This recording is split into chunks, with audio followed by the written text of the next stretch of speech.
From the Ticats Audio Network, this is Tiger Cats Game Day with Courtney Stephen and Mike Daly.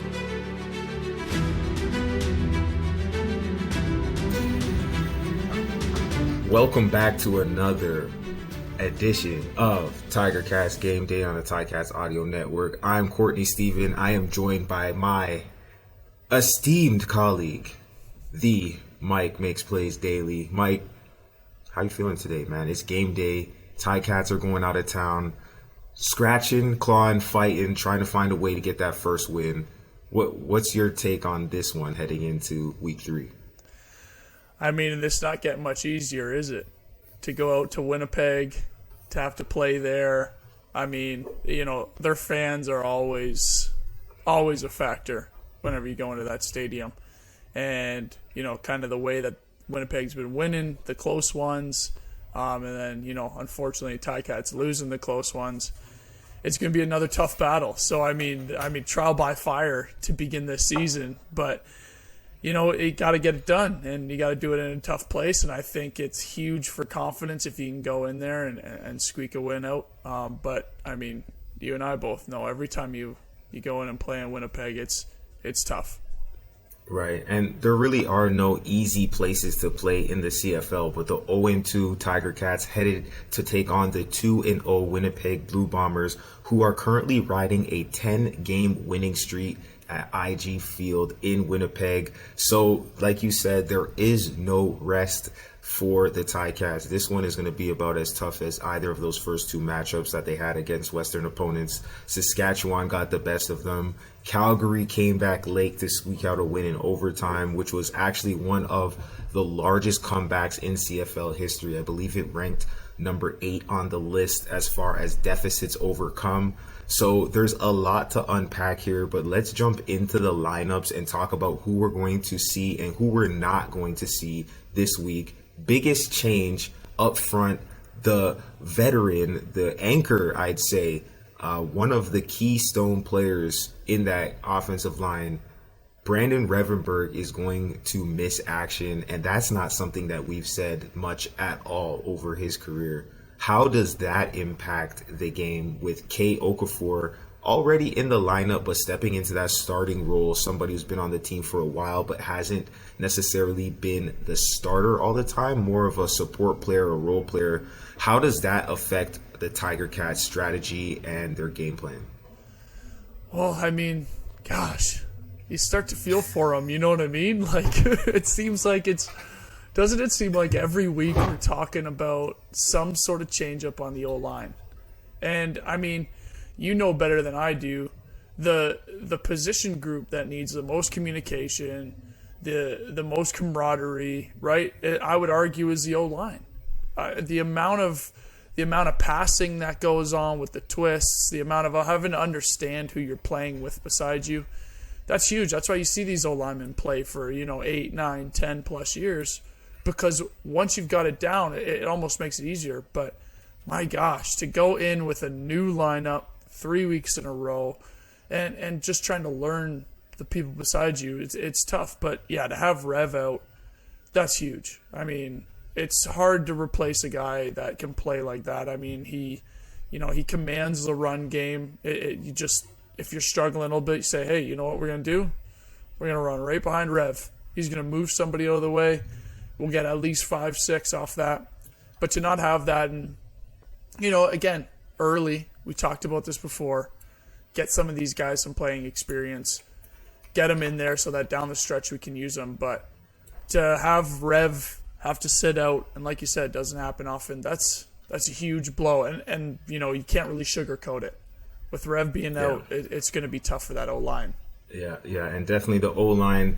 They were heeding the advice of Tiger Cats Game Day last week. I'm sure they really needed to lean on us, as if they don't get paid to do this already. They did play very well up front last game, actually. Much improved. The shift with Travis Vornkall moving into guard, Jesse Gibbon playing center. I thought they played really well together. Tyrone Riley showing up in his first game as a Ticat and actually having a strong performance. Of course, Chris Van Zyl. So the offensive line has things that they can build off of. I thought the quarterback was getting the ball out quickly. Somebody we'll talk about, I'm sure, at length in a little bit here. But starting up front, last week, the Ticats were really doing a great job of giving themselves an opportunity to make plays by just not giving up a ton of sacks like they had done in previous weeks. Of course, we then can talk about other aspects that are related to the offensive line, like the running game. Again, we're going to see Sean Thomas Erlington, an explosive player who is actually one of the top receivers for yards after the catch in the CFL, believe it or not, as a running back. He's going to get the start at that tailback position. And then we're going to see Stephen Dunbar Jr., Tim White, Poppy White, David Unger III. We got Turnowski coming up off of the 6th game back into action, and Braylon Addison will be a game-time decision. So this is one of the most balanced receiving cores. All of these guys have and can make plays, and I think you're going to need to see all of them show up for all 4 quarters. Last week, Dane Evans was connecting with a ton of guys, Tim White especially, who was having a career day with the most targets that he's ever seen.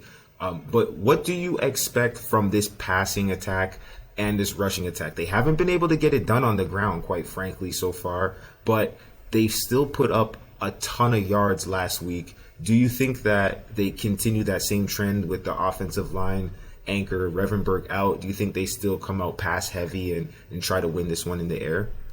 Yeah, because I think when you look at it and you're struggling with the run, right, what's the first thing you go to? You go, okay, we can't run the ball. We're going to start throwing some screens, try to get the ball out quick, right? Just kind of an extension of the run play. You throw something out to the flats, whatever it might be. Because right now they are struggling with the run, right? It is an issue of theirs up front right now. And again, that's the O-line going through a bunch of changes. That's getting into the groove of things. But passing-wise, I mean, the amount of yardages that they're putting up right now is awesome. You just need to control the turnovers a little bit. Right, that's kind of what's really hurting us on those close games. But yeah, I think what you're going to see is, they'll still try to establish a run. I know Tommy likes doing that. If you're able to run the ball well, it makes the game so much easier. But look for quick screens, bubbles, whatever it might be, just to get the ball out. It lets the O-line, get a little bit of a break and get out and try to chase somebody down, and lets the receivers do the work. But Cor, I'll tell you what, man, the way Dunbar and Tim White are playing right now is awesome, right? Braylon the same. They're doing a great job at receiver right now. They're getting guys open. They're making tough catches, right? You saw Dunbar hit somebody with a slant and go in Calgary, and that looked about as clean as it could be. But look to see that, if Braylon's out, look to see Turnowski get into that spot, right? And hopefully Braylon's not out because, just like you were talking about with him on the film breakdown, he knows the game. He's that safety blanket for Dane, and he's that, catch it at 5, get 8, get 10, whatever it might be, do that dirty work. So if he has to sit out and something's going on, then look for Turnowski to step in there, and that'll be a good opportunity for him.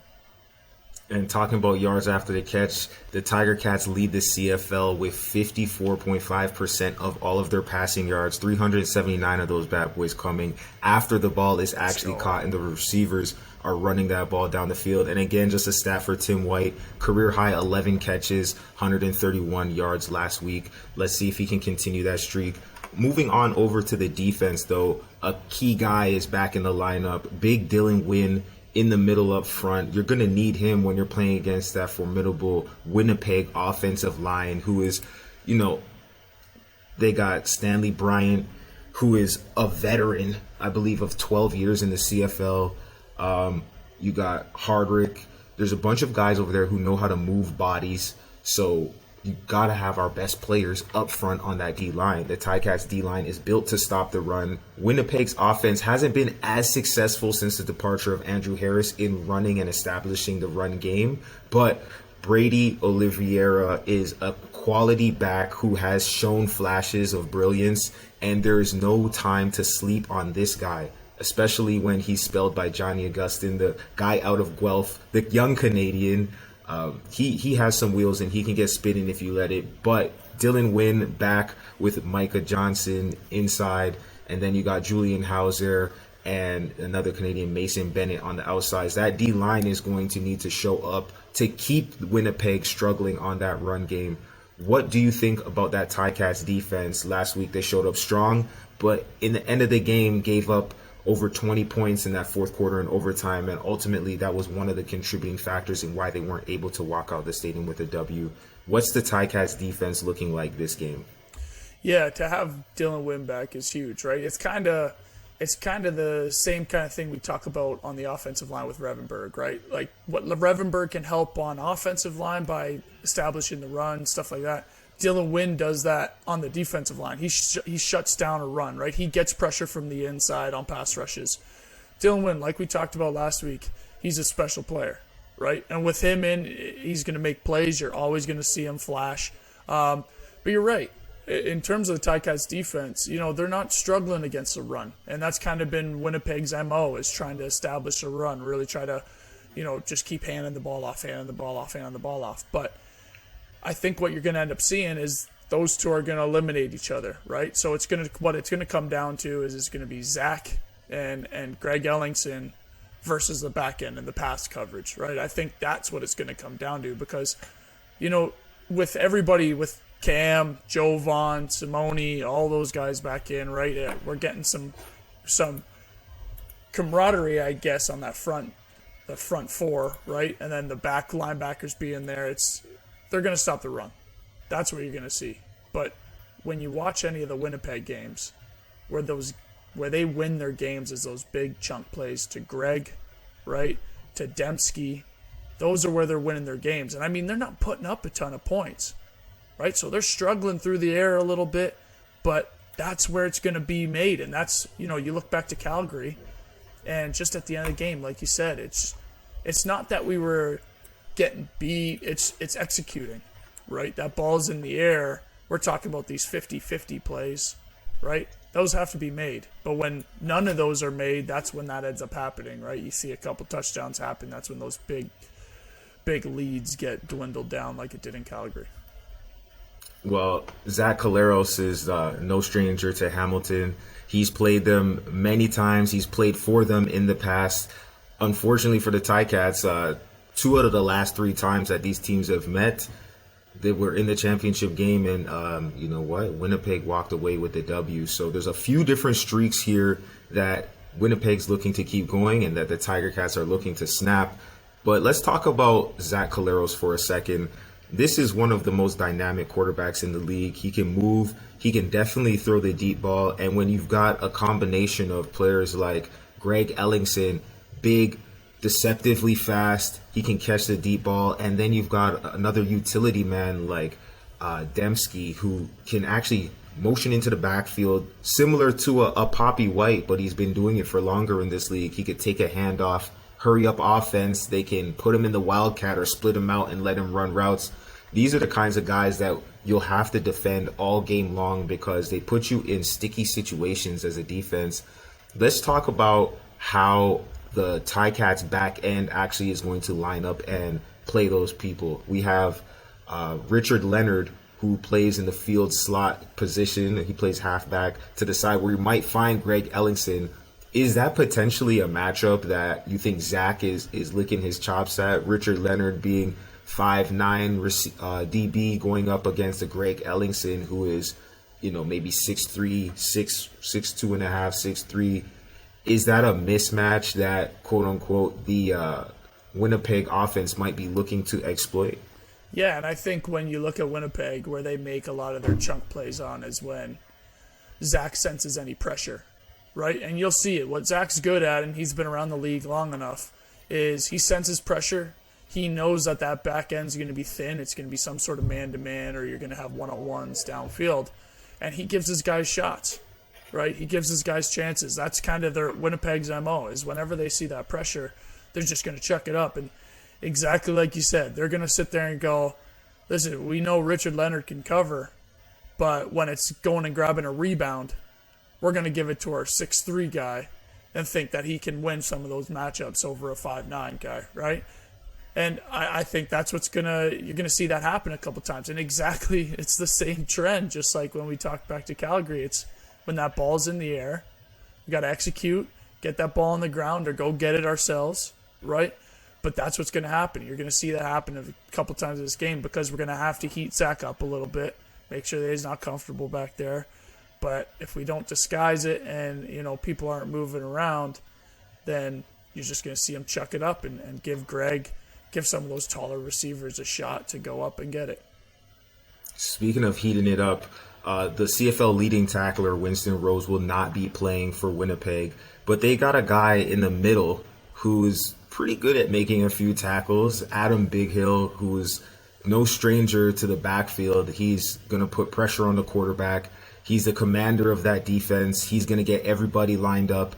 He's actually one of the key players for me to watch. And then behind him, you've got Malcolm Thompson, the young Laurier grad, who is a playmaker who hasn't necessarily had too many chances to show what he can do in this league. He's had a few injuries now and then, but if you saw his plays in college, this was a guy who was pretty exciting, a sleeper among some very, very good DBs in the backfield, rounding it out for Winnipeg. Houston and Nichols, a couple of sophomores in the boundary, and then you've got Taylor and Tyquan Glass, who is actually rocking the old 2-2, but he's an exciting player to watch. He has a nose for the ball. I think this will be a great matchup for that balanced offensive attack that we talked about earlier for the Tiger Cats.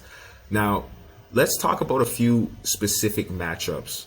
I'm looking at Adam Bighill, and I'm thinking, this guy's a veteran. He's done it at the highest level for a very long time.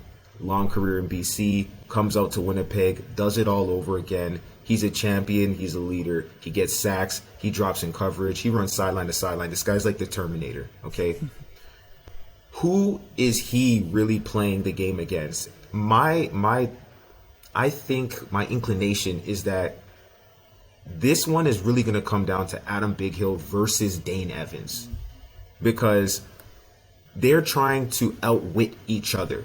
It's not necessarily about the arm strength or the side-to-side speed that Bighill has. I think it's about getting their unit, the defense for Winnipeg and the offense for the Ticats, to be clicking on all cylinders, to be one step ahead of that opponent, to identify the blitz, to see the coverage, or to confuse that offensive line and try to break protection so they can get a sack. I think it's really going to come down to Dane versus Bighill. Who is going to be one step ahead of the other and giving their team an advantage? Because, hey, Dane's coming off one of his best games of his career. Outside the turnovers, let's take those away for a second. Let's talk about it. 425 yards passing. Yeah.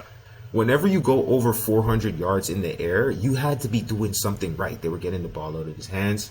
Receivers were catching and running with it.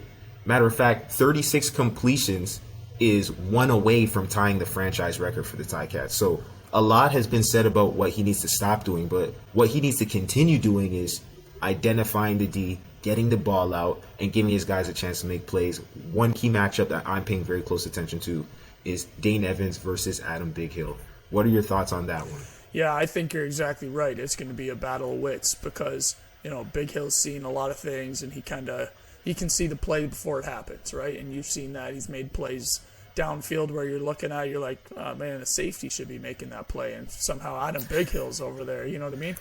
And then they're going to match it up and try to get him on one of the new O-line maybe, or on Sean Thomas Erlington, right, on blitzes, and Bighill's a good blitzer. So it's a game of wit to try to figure out, okay, how are we going to stop what the offense is doing well, what the Ticats offense is doing well, and that's airing it out, getting our receivers the ball and letting them make plays.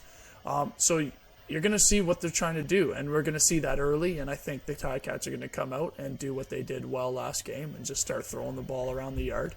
But I'm looking forward to that. I think Bighill versus Dane, I like how you put that. That's exactly how it's going to be all game long. What I'm more curious about for sure is the Willie Jefferson versus the Chris Van Zyl matchup. Because these two, Willie Jefferson's a game breaker. We all know Willie Jefferson, right?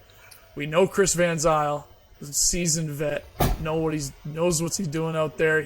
They've matched up against each other in big time games, right? And I think that's where the matchup's going to be because, Willie will ruin a game. Willie himself will ruin a game, right? And Jackson Jeffcoat, don't sleep on him either. We all know what he can do. Yeah, there's no breaks either way. No, but I think that Willie Jefferson versus Chris Van Zyl, the two seasoned vets, They've already played a bunch of chess matches together and against each other. They know each other well. So to see Chris be able to slow Willie down, stymie him a little bit, right? Give Dane some extra time, maybe help him out a little bit. I think that's a matchup I'm looking for. Absolutely. And you know what? The defensive linemen in the CFL are some of the most amazing athletes to watch. A guy like Willie Jefferson got to be, 7'7", it feels like, on the field. The way that he disrupts passing lanes, he gets his hands up, he's pressuring the quarterback. If he's able to create turnovers, that is going to be tough to overcome, because 8 out of the 9 teams that have won up to this point in the CFL season have won the turnover battle. The only team that has won a game and lost the turnover battle was Toronto. So I'm not sure that's a stat that you necessarily want to try and go against the grain. It's better to just try and not turn the ball over and keep it alive. But those are some guys, the defensive ends. They're one of the key playmakers in the defense. And you know what? That's what the Ticats have almost been lacking a little bit, is they've been getting pressure. They've been stopping the run. They've been having the quarterback flushed out of the pocket to change the trajectory of those passes, and they're making it more challenging, but they're not getting the quarterback on the ground. So if that defensive line for the Ticats can replicate or even steal some of those kind of plays where they put the quarterback on the ground, hey, that would be a big advantage. Here's another stat for you. First downs this year, the league average, 7.1 yards. So if you could win on first down, meaning jump up and knock the ball down, Right. Stop them from getting so close to that first down marker, you're going to give yourself a chance. And I think 2 people who are going to be involved in that specific, having an influence on that specific stat, are going to be Cam Kelly and Dembski. Dembski is a guy, like I mentioned earlier, utility guy. He's going to be close to the box. He's tough as they come, willing to block, but also because of that, you can't tell if he's going to the box to get the ball, if he's going to the box to block, if he's going to catch a screen. So he's going to give you a lot of different looks, and Cam Kelly, being that Sam linebacker, is going to have to relate to Dembski where he lines up. He's going to have to be ready to fit the gaps if Dembski adds into the box, or if he splits out and becomes a true receiver, Cam Kelly's going to have to be able to split out and become a true DB. So I think it's going to be an interesting matchup to see how these offensive coordinators and defensive coordinators set these guys up to make plays and give them an opportunity to show their stuff. Two Titans, I guess, on the inside clash, and 2 younger guys. So Mike, any other matchups that you got for this game that you really like? Well, listen, I'm more curious about this because, you and I, we've been in this situation before where it's a couple close losses, right? Where you feel like you're in the game, stuff like that. And what do you think is going on right now in that locker room? Whether it's from Coach O, whether it's from the leaders, whether it's from the coordinators, how do you think all the players inside that locker room are approaching this game specifically, but also just those 2 losses, right? Because we're talking the Calgary, that them coming back like that, that's one of the tough losses, right? That's not, not all losses are equal, and when you give up a big lead like that, that's a tough one to come back. But what are those guys talking about right now?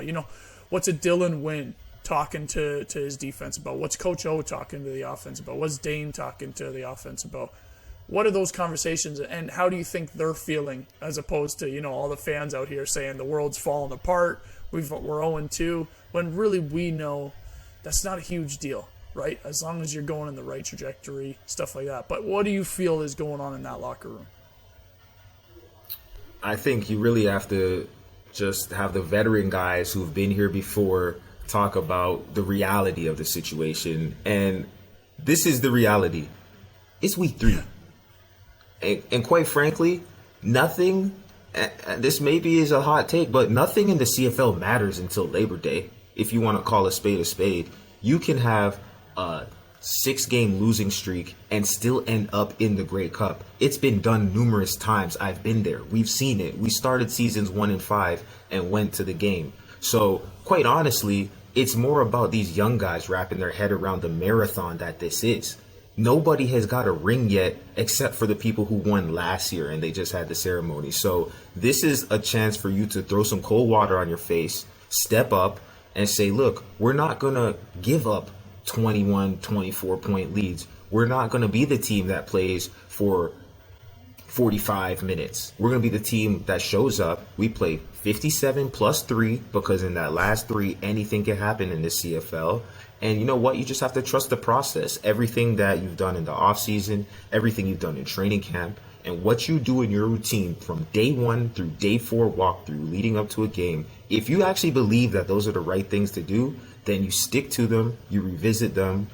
You don't change the whole thing and throw the baby out with the bathwater, but you buckle down and continue to stack good days on top of each other and trust the process that eventually it'll turn. Because, hey, it's week 3, man. This is a long season, and anybody who's new, fresh out of college, that college season is about 12 games. You play in Canada, it's maybe even 8. Yeah. So it's a long year. I think it's very easy to get off kilter or really blow things out of proportion, but I see a lot of great things to build on, and that's the message that I'm giving. Come out of the gates upset, mad that you aren't putting on tape what you know you can, and the rest will take care of itself. Yeah, I completely agree with you. Look at the positives that's going on, right? Dane throwing for 400 plus yards, right? The receivers making plays all over the place, stuff in the run. It's just executing. It's small things, little things, the close games. And this is going to be a test. Winnipeg, like we just talked about, they're good. They're winning the close ones right now, but that's fine. This is going to be a test, and I think that's exactly what's being talked about. But listen, let's get into some storylines. What do you think is a key storyline to look at for this game? What are you trying to pay attention to as you're watching this? Well, piggybacking off what I just said, it's going to be how do they show up in the fourth quarter? And they being both teams. Winnipeg hasn't been playing up to the standard that they set for themselves, and they've been hearing it in their media. Beat writers aren't being as favorable as they used to be. They've set the bar super high, winning back-to-back and whatnot. So they want to see that running game that they had when Andrew Harris was in the backfield. They want to see blowouts. They want to see higher scores. And I think for the Ticats, it's more of, can we show that we're a complete team for all 4 quarters? Because we asked for them to start fast. Like Luke Tasker, he was mentioning on his show, saying, hey, if they start fast, that's the key to victory. They started fast, but they fizzled out. So, can we carry that through? Can we see a 4-quarter dominant, all-out effort? I don't think there's ever a chance for a guy who's a pro to really not give full effort, but it's more about the focus through 4 quarters. And if they can limit the turnovers, and if the defense that shows up in the first quarter can be the same defense that shows up in the fourth quarter, I think those will be the key elements that play into a Ticats having a best chance to win. What are you watching in this game, Mike? Yeah, I think, I'm watching that, the turnover battle and explosions. I'll say this every week if I need to, because these are the biggest things. We look at Winnipeg, right? And yeah, they're not giving up a lot of points, but they're giving up quite a bit of yards. So all we got to do is just turn a couple of those field goals into touchdowns, right? And that's how you end up seeing these games get out of hand and blowing a team out, right? And then for Winnipeg on their end, I'm going to see what they're going to be trying to do to give up less yards, right? What are they changing? What are they trying to attack with the Ticats? Are they going to bring a lot of pressure and say, hey, we're going to try to get that new O-line for the 3rd week in a row? We're going to try to confuse them. Are they going to sit back, let a guy like Big Hill try to read things out, make plays all over the field?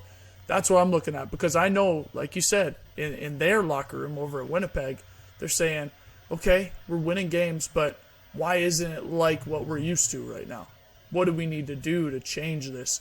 So I think what you're going to see is early on, what are their game plan? What are they going to try to do? Are they going to pressure us quick? Are they going to try to get the ball out? Whatever it might be.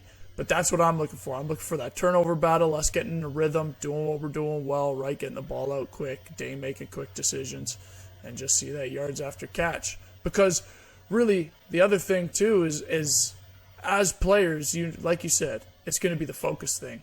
But my biggest thing is when you see these changes and as the game goes on with the coordinators, right? What is the role in that coordinator for, from that first half, come out fast, come out hot, making a bunch of plays, everything's working. You can pretty much close your eyes on that play sheet and go, boom, I want to do this play, 50 yards, you know what I mean? doesn't matter. What's that coordinator thinking in the second half? Are they looking inside and saying, what do I need to do better? And that's what I'm curious to see, especially on the Ticats end, right, defensively and offensively. What are they going to be doing to change things up? Are they going to change things up? Or are they going to stick with the process? What do you feel with that? Because that's always, something you don't really see, something you don't really talk about is these coordinators and what their role is in as the game going on. So one thing that the casual fan may or may not know is that you enter the game with this whole entire game plan, a script, even if you're on offense, maybe the first 5 to 7 plays. And when you get into the game, things change, things happen. It may not be exactly as it was planned to be. So the coordinators who are the ones who rise to the top, the elite, the ones who have teams that win season after season and put up great statistics, those aren't the ones who can just plan. They're not the ones whose players simply execute. They're the coordinators who are able to adjust and in the game see what's happening and make differences with the way that they set things up for their players to put them in a position to make plays. So going into halftime specifically, that's really the main point in the game where you see game plan shift, because that's where you get an actual opportunity to come down from the booth, go in the locker room and address the team. You get about 15 minutes to give them what you've seen from your vantage point and then say, hey, we said we were going to come out and run press man. That ain't working. So what we're going to do, we're going to press bail or whatever it may be. So whoever comes out and wins the third quarter is generally the team that's going to maintain that momentum through the remainder of the game. And that is a direct impact that the coordinator has on a team on game day. All the plays are already installed. It's just which ones are you calling?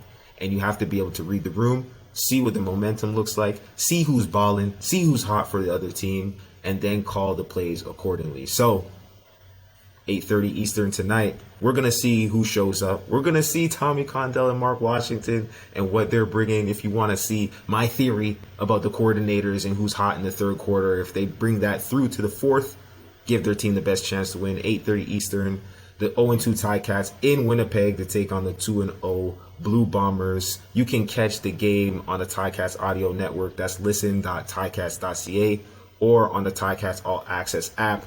Thank you for listening. My name is Courtney Stephen. I'm joined, as usual, with my man here, Mike Daly. And we will see you again next week. Take care. Enjoy the game. It's game day and you're ready. So are we. Let us know your thoughts. Email us at gameday@ticats.ca. Courtney Stephen and Mike Daly are here every game day with their insights into today's game. Subscribe to the Ticats Audio Network on Spotify or wherever you get your podcasts.